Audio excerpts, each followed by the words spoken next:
Começa agora o Investigação Sábado.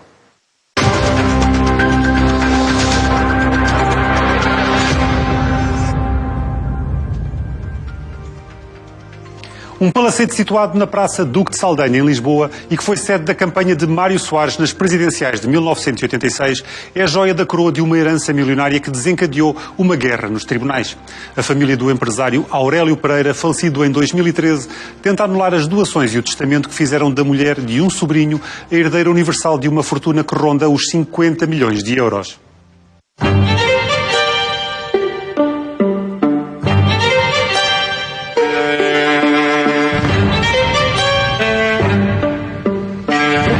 É a joia da coroa de uma herança milionária que abriu uma guerra nos tribunais. Eu quero acreditar que há, porque se não houver justiça neste caso, acho que vou ficar completamente desacreditada da justiça. De um lado, os familiares de um milionário falecido. Do outro, a mulher de um sobrinho que, estranhamente, se transforma na herdeira universal de uma fortuna que ronda os 50 milhões de euros. Não sei o que é que foi que ela fez ao meu tio. Não sei. Mas para o meu tio assinar, se ele tivesse com cabeça, que ele soubesse que era por causa dela ficar com as coisas, ele não assinava. Isso tenho a certeza absoluta. Na Justiça, discute-se a anulação das doações e do testamento. Aquele homem nunca na vida daria as suas coisas a uma pessoa só. Não ia transformar alguém tão rico como ele. Nunca. Só quem não o conhecesse é que acredita numa falácia dessa. Esta é uma história que dava um filme, uma guerra por uma herança que é um verdadeiro euromilhões, entre contas bancárias, terrenos, prédios e até o Palacete de Saldanha, classificado como monumento de interesse público e que o proprietário emprestou à candidatura de Mário Soares nas célebres presidenciais de 1986. Sobe ao carro e cumprimenta a população concentrada na Praça do Saldanha. Protegido por uma forte barreira de segurança, Mário Soares dá agora entrada na sede daquela que foi a sua candidatura e de onde se prepara para se dirigir à população.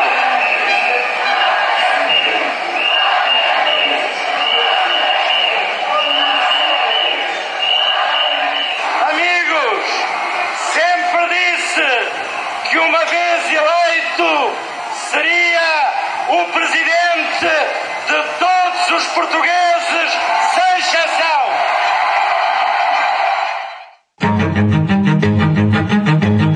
O presidente do Sporting, o Sousa Sintra, também fez lá a campanha.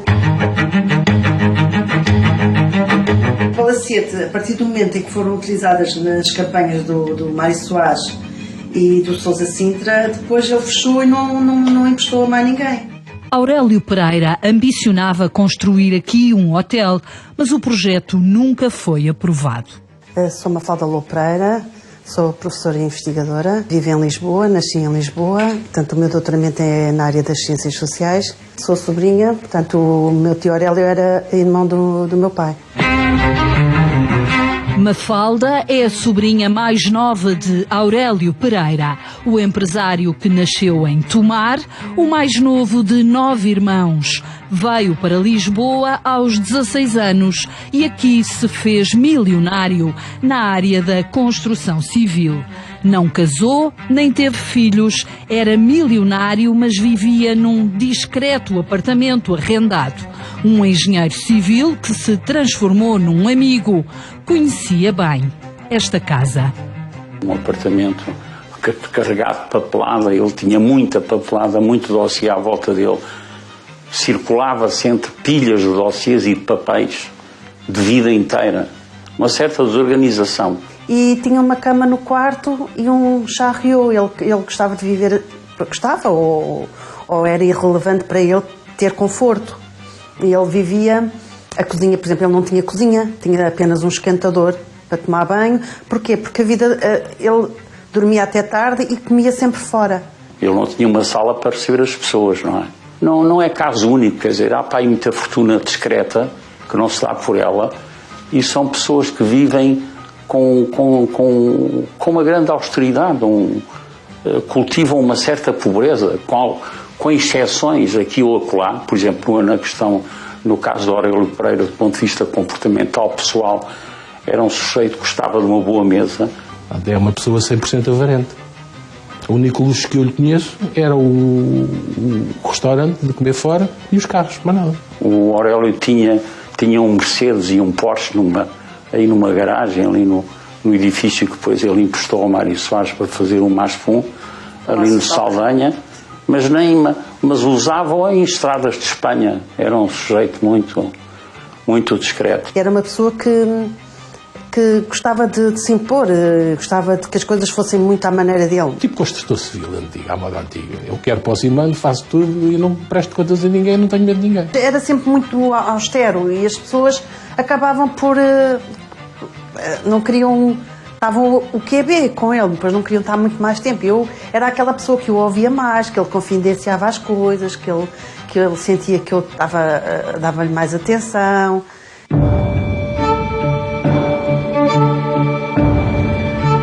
Era também um homem de fé.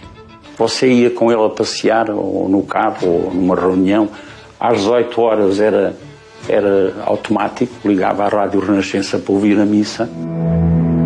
Pai nosso, que estais nos céus, santificado seja o vosso nome, venha a nós o vosso reino, seja feita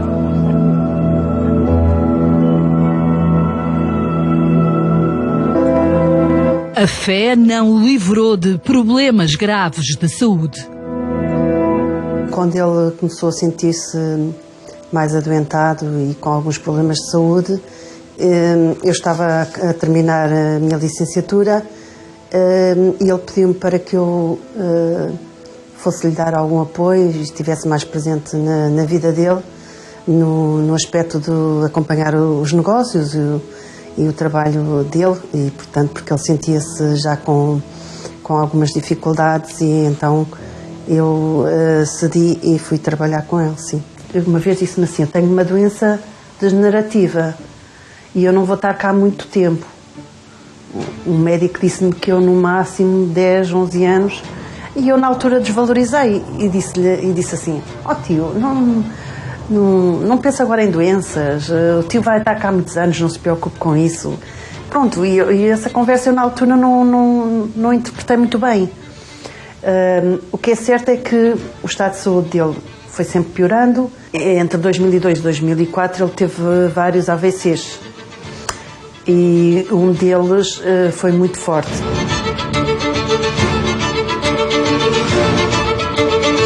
Em 2004, o empresário tinha 70 anos. A sobrinha Mafalda, 30 e poucos. Depois, na Ecofo da Infante Santo, ele ficou lá cerca de uma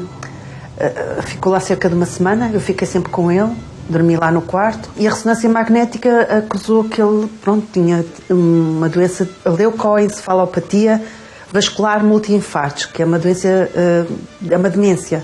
Ou seja, uma doença degenerativa. Já vinha a notar que ele ficou com essa parte cognitiva comprometida, muito comprometida, porque muitas das vezes ele queria trabalhar e eu quase que não rendia, o dia não rendia. Ou seja, passava às vezes dias e dias a querermos avançar alguma coisa e eu não sou capaz, ou adormecia sobre a secretária, ou não conseguimos adiantar muito. Quando saiu do hospital, Aurélio Pereira já não tinha condições para ficar em casa. E o milionário pensou num lar. Ele disse: eu não estou em condições de retomar os meus negócios, eu vou se calhar para um lar. E pronto, e decidiu. Só que ele quis e ao mesmo tempo não quis, porque ele pagou durante meses o lar, só que nunca lá pôs os pés. E é aí que entram em cena o primo emigrado há décadas nos Estados Unidos e a sua mulher.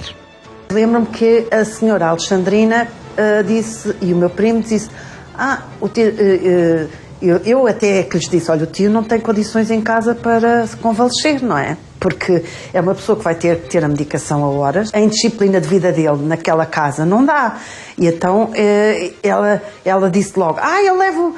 Nós temos uma casa na parede, a gente leva-o para lá e ele vai lá ficar, vamos agora, o que é que ele tem de roupa, vamos agora e não sei o quê.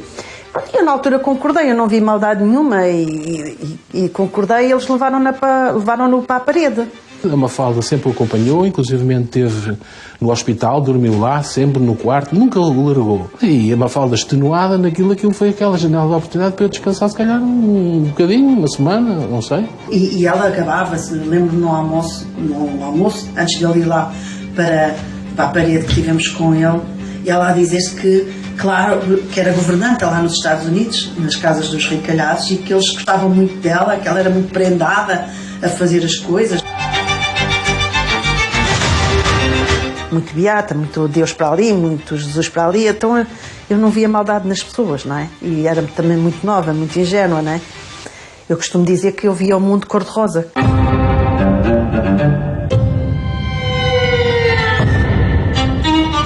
Uma estadia supostamente apenas por uns dias revelou-se outra coisa bem diferente. Lourdes conta a história de como o irmão e a mulher desapareceram com o tio milionário. Sou Maria de Lourdes Pereira Oliveira. Fui funcionária pública, trabalhava na tropa, sou militarizada, estou como se fosse tropa. Já me reformei aos 56 anos, porque a tropa aos 56 anos reforma-se. Reformei aos 56 anos e entro cá na minha vida. O meu tio Aurélio era mais velho do que eu, 2 anos. E era mais novo do que o meu irmão, 2 anos. E então ainda nos apanhámos na escola, ainda andámos todos na escola na mesma altura. O irmão de Lourdes enviou e voltou a casar nos Estados Unidos com uma portuguesa, que é hoje a herdeira universal do milionário. Mas ela não tinha relação nenhuma com ele. Simplesmente, ela que era muito espertalhona. Que eu comecei a ver. Quando nós íamos aos almoços, quando o meu irmão cá vinha, que íamos ao almoço, eu comecei a ver, sabe o que ela fazia? Andava do arroz do meu tio, ó titio. Eu cá para comigo, não deve ser boa coisa não. Lourdes recorda quando o tio foi viver para a casa do irmão e da mulher. Que o meu irmão tinha uma casa na parede que era do meu irmão e da minha cunhada. Porque ela não é minha cunhada morreu, não é? Mas ela casou com o seu irmão. Casou, pronto, foi a segunda mulher dele. Mas ela era muito espertalhona, era mais espertalhona que o meu irmão, apesar de ser mais nova. Ele fazia tudo quanto ela queria. Ela queria, se fosse o que fosse, ele fazia tudo. Meu irmão era um patrão. Isso era. As visitas ao empresário começaram a ser travadas. Ela zangou-se as minhas primas todas. Com uma falda, com esta, com aquela, zangou-se com toda a gente. Menos comigo, não se tinha ainda zangado. Mas depois também se zangou. O que é que levou a essa zanga? Vou-lhe dizer. E nos primeiros tempos ainda na parede ainda consegui ir lá visitá-lo. Mas foi sol de pouca dura. Mafalda confidenciou ao amigo o que estava a acontecer. As últimas vezes ela disse, então a conversa da Alexandrina foi que a perguntar-me se eu sabia quanto é que custava um trabalho de tomar conta de uma pessoa destas nos Estados Unidos. Eu disse, pois, então já sabes o que é que ela quer. Quer-lhe sacar dinheiro. Quando ela já percebeu que ele teve dinheiro, agora quer que ele pague por ela estar a tomar conta dele. E a Mafalda disse, isto não é nem pensar nisso, nem ele aceita isso. Nem ele aceita isso. E para isso eu levo-o para casa. Sempre tomei conta dele, vou continuar a tomar conta dele. E ficou assim. Pois acho que na vez seguinte que ela lá foi, já nem sequer a deixaram entrar. Disseram que o tio não a queria ver mais. Ela, a partir do momento em que o pôs lá em casa, na parede, a partir daí ela fez o que quis dele. Tentei várias vezes falar com ele por telefone, ela sempre impediu. Eu sei que ele às vezes não abria a porta a certas pessoas, até mesmo meus irmãos, mas a mim abria uma porta. Dele que não me abrisse a porta. Lourdes repreendeu a cunhada por não facilitar as visitas ao tio, sem imaginar o que se seguiria. Eu soube é que ela fugiu com o meu tio. Depois simplesmente desapareceram. Não comunicaram a ninguém, desapareceram com o homem. Ela depois foi para Barcelos, que é onde ela vive, onde tinha lá uma casa com o meu primo, e portanto ela não foi... Comunicou-vos? Não comunicou não. Ela pega no meu tio e leva-o. Estávamos em 2004, a partida do empresário para Barcelos deixou a família em choque. Mas as surpresas só ainda estavam a começar. Estava muito debilitado. E a única coisa que ele nos pedia a nós era para o trazermos para hoje.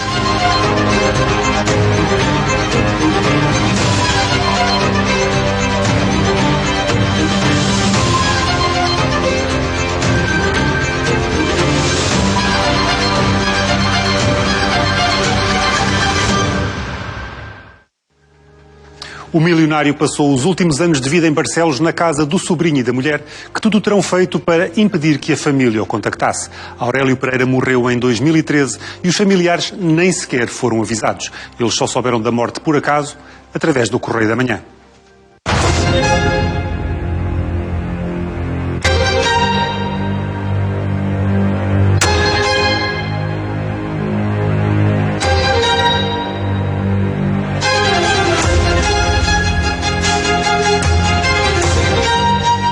Eu, praticamente, nunca gostei muito dela.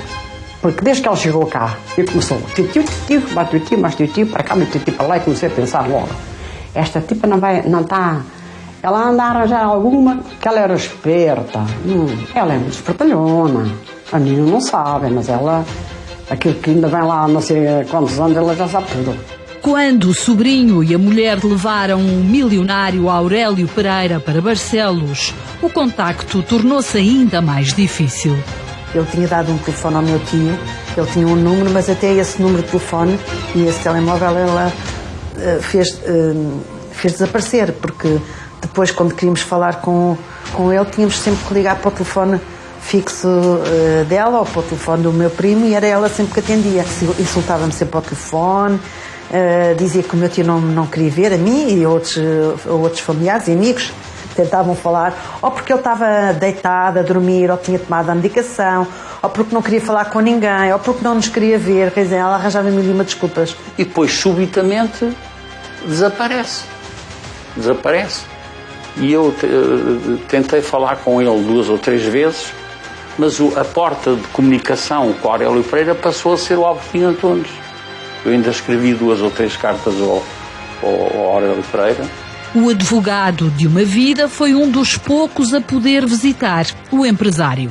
Teve conhecimento através do advogado se as cartas lhe chegaram?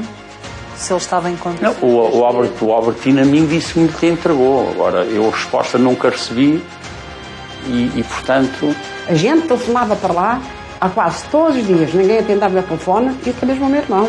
O meu irmão atendia o telefone, se via que era a gente, já não falava. Não falavam. Não falavam com medo, não sei porquê. Tinham medo. À Mafalda foi dito que o tio já não a quer ver mais. Portanto, imagina, uma pessoa que estava 100% dependente da Mafalda, que tinha a Mafalda como braço direito, confiava cegamente a 100%, diz que não a quer ver mais. Impossível, só se estivesse doido, com certeza. Entretanto, provavelmente disse ao tio que a família nunca mais lá foi. E assim criou aquela dependência para ela do idoso. As cartas eram recusadas e numa visita a Barcelos em 2013, com o pai e irmão de Aurélio, a família foi impedida de entrar, mesmo depois de chamar a GNR. Chamei a GNR. A GNR veio, fez o autocorrência, eu disse que queria ver o meu tio, que estavam estas pessoas a impedir-nos de ver o meu tio. Entretanto, vimos, eu e a minha mãe e um amigo com quem fomos, e o advogado, vimos alguém a fechar as persianas da vivenda. Portanto, era alguém para não nos deixar... Estávamos a falar e para alguém que estivesse lá dentro não nos apercebesse. Estávamos cá embaixo. A ocorrência ficou registada, mas de pouco serviu, já que os donos da casa recusaram a entrada. Acabamos por vir embora, o meu pai muito triste, muito frustrado, porque já estava bastante adoentado e queria muito ver o meu tio.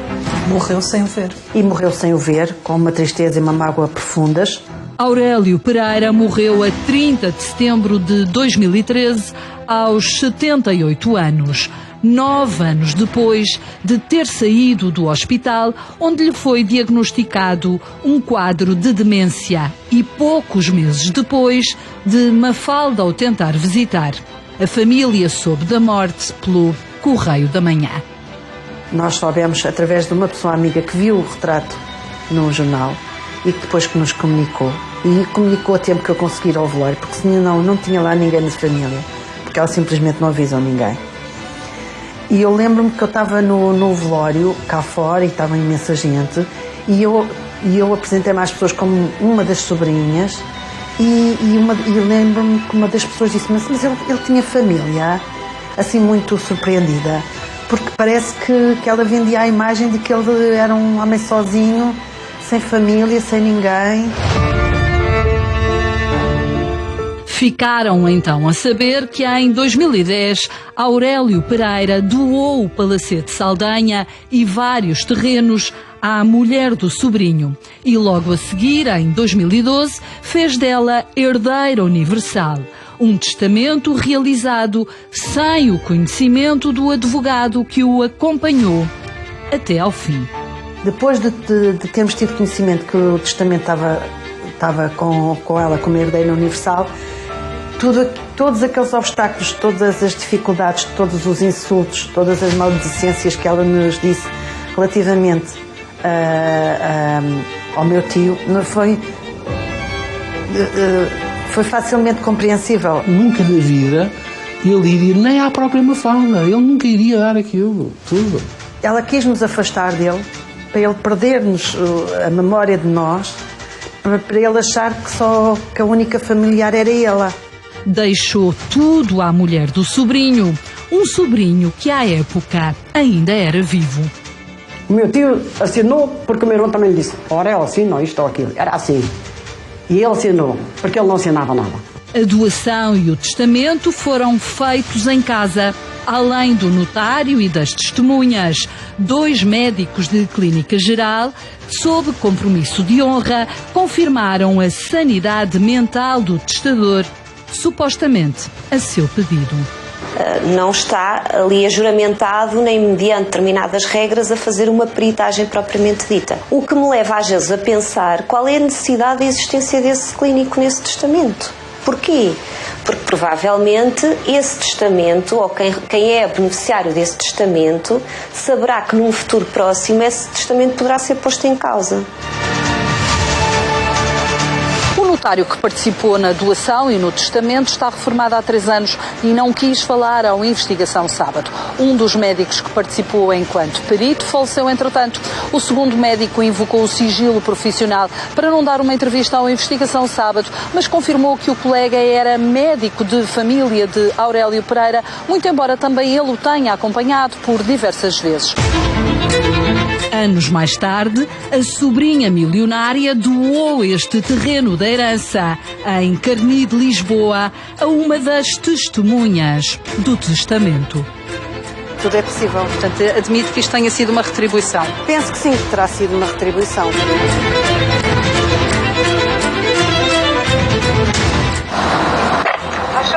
Contactámos a mulher que foi testemunha no testamento e que depois recebeu o terreno em doação. A senhora recebeu em doação um terreno, não é? Da massa herança. E eu queria saber se... Francamente. Pronto. Com licença. Mafalda e a irmã avançaram para tribunal. Querem anular as doações e o testamento. Ela, sabendo que está um processo a decorrer, ela não teve nenhum prurido em ir logo colocar alguns bens no nome dos filhos.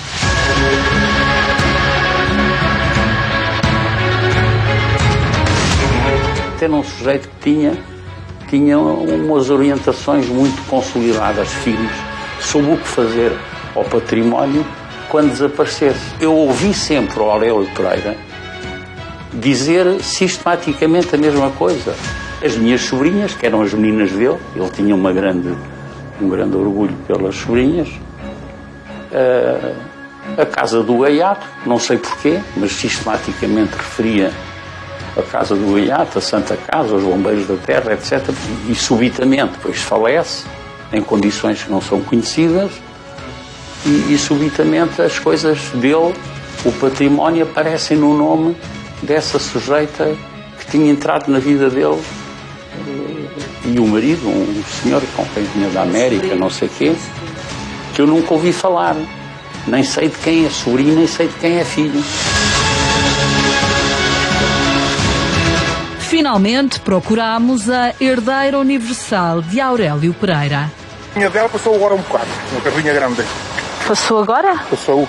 Mas agora mesmo? Sim, mas não parou em casa. Tentámos várias vezes ao longo do dia. Numas ocasiões, os carros estavam dentro de casa, noutras não.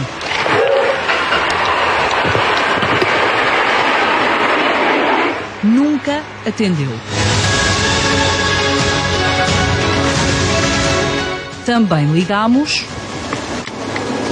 O número que marcou não se encontra atribuído. Para obter um contacto.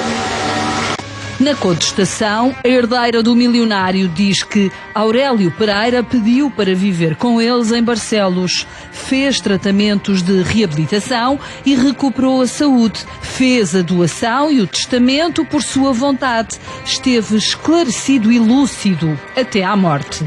Saía à rua e ia semanalmente à igreja. Mas por aqui a versão é diferente. Sim, mas ele também não andava cá por fora. Nem estou a ver ninguém que o conheça. Não? Mas lembra-se dele, ao menos? Não, sim, falava-se que ele estava aí, mas de ouvir, não. Nunca ouviu? Não. Mas não conhece ninguém que tenha conhecido o senhor? O senhor não andava cá fora, Não? Não. Ah. Não tenho ideia de alguém que tenha contato com ele. Um antigo chefe da PSP, inquilino e amigo de Aurélio Pereira, foi a última pessoa que o conseguiu visitar em Barcelos. Aconteceu em 2012, um ano antes da morte. No testemunho para Memória Futura que realizou no notário, este chefe da PSP diz que estava irreconhecível o homem que ele era. Nunca conseguimos ficar sozinhos com ele. A mulher do Francisco estava sempre ao seu lado, no sofá, agarrava no braço e ele estava muito assustado. Perguntei-lhe como se sentia e ele respondeu: foram-me buscar e trouxeram-me para aqui. Tive a nítida sensação de que ele não sabia onde estava. A certa altura, o S perguntou-lhe se estava bem e ele começou a chorar. Não conseguia falar. Ao longo dos anos, Aurélio Pereira recebeu 2 vezes a visita de um casal de enfermeiros amigos de Lisboa. O Sr. Aurélio Pereira era cliente desta casa. Íamos passar férias aos Jerez e passámos por lá. Coitadinho de Aurélio pediu para tirarmos lá. Houve uma altura em que ele estava só com a gente e pedia-nos por tudo para a gente o trazer para Lisboa. Estava muito debilitado. E a única coisa que ele nos pedia a nós era para o trazermos para Lisboa. Eu, habituada a lidar com pessoas idosas, ele não gostava dela. Gostava dela. A herdeira do milionário diz ainda que doou um terreno à testemunha para pagar serviços do marido solicitador. É falso que tenha impedido contactos e visitas. Aurélio Pereira não queria ver os familiares porque o ignoraram. Só ao fim de 10 anos se lembraram de o visitar. Minha mãe, entretanto, teve um AVC, ficou 3 anos camada numa cama. Eu e a minha irmã que tivemos a cuidar dela. Entretanto, estava também a acompanhar uma outra tia que morava na Avenida Álvares Cabral, também estava doente. Depois que o meu pai também, entretanto, ficou doente. Foi tudo ao mesmo tempo, no período em que ele estava lá em cima e que eu não podia abandonar os parentes que estavam cá em baixo. Como ela lhe chamava, o titio para ali, titio para cá, mas não quis saber dos titios pobres que estavam cá em baixo. Ou seja, eu é que tive que chegar-me à frente e cuidar deles. Quando a família visitou a campa no cemitério, nova surpresa. Ela lá da terra engajou aquela fortuna toda, tem que se justificar até perante a comunidade, psicologicamente, e depois é uma questão de consciência, não é? Tem que se justificar, achou-se no dever de justificar. Portanto, isto são tudo coisas normais. Uma pessoa que tem a consciência tranquila não tem que se justificar por excesso perante os outros. Fez depois passar por filha adotiva dele para justificar que recebeu a herança toda. Enviámos um pedido de entrevista à herdeira através do advogado, mas não obtivemos resposta. O julgamento está marcado para junho, no Tribunal de Braga. A condição humana tem tendência para o excesso, não é? São coisas excessivas. Porque se esse casal quisesse ter acesso à fortuna do Aurélio, bastava ter a inteligência mínima de saber distribuir ou saber partilhar. Porque o Aurélio não tinha 1 milhão. Tinha dezenas de milhões. Ela era muito gananciosa, que eu só veio que disse. Ela era muito gananciosa.